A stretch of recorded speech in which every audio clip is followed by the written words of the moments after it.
Social stratification is like a system in our society where people are classified into different groups and ranks based on a factor like their family background or the jobs they have. For example, someone might be born into a wealthy family and have lots of opportunities, while another person might have to work very hard to get there.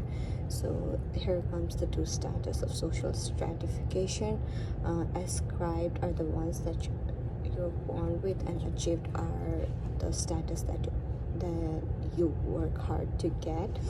So there are different theories and different ways people think why the system of social stratification exists.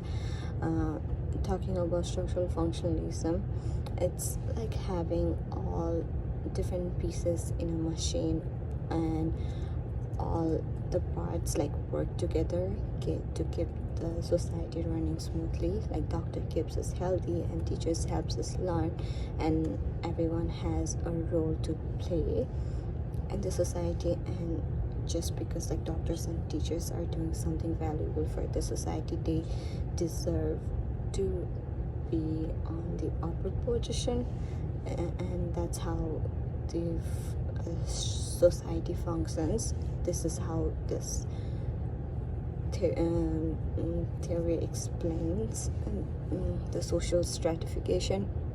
But like not everyone agrees with this. Conflict theory says it's more like a tug of war, like with some people trying to hold on to their power while others are just like fighting to get a piece of the pie.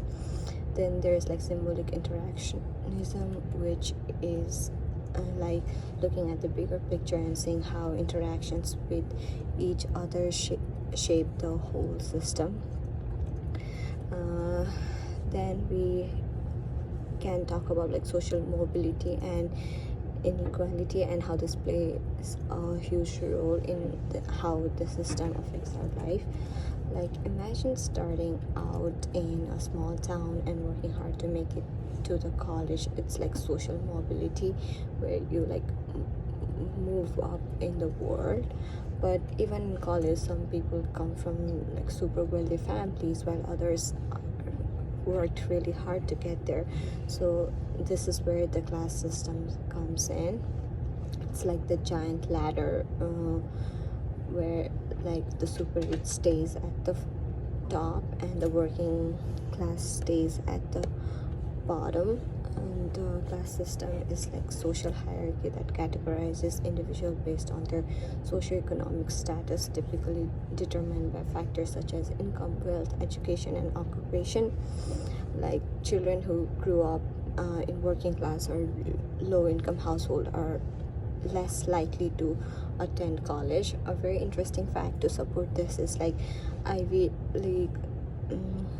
Leagues had more students that come from top 1% than the bottom entire 60% of the economic distribution, which says that like if you come from a wealthy family, you're more likely to attend college, and if you attend college, then you're more likely to get the job that are higher paying. And the class system within, and while talking about class system, we can also talk about capitalism. So the class system within capitalism typically consists of distinct social classes, such as the capitalist classes who own and control the means of production, and the working classes who sell their labor for the wages. And now we can talk about other theories. We have Davis-Moore hypothesis. In this idea, it says that social stratification is like a reward system where people who work hard and have special talents get ahead. But some of them say it's not that simple. They argue that power and privilege also play a big role in who gets ahead in life, and the system is not fair. Then we have like false consciousness theory, which is like being tricked into believing something that's not true. For example, someone might think that they have to work really hard to get ahead, even though the system is stacked against them.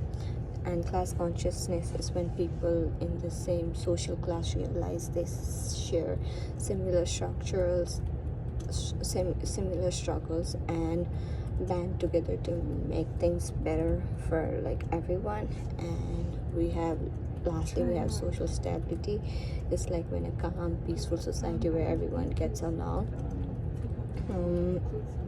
And agents of socialization like your family, your school, and media are the people in the places that shape who you are and how you see the world.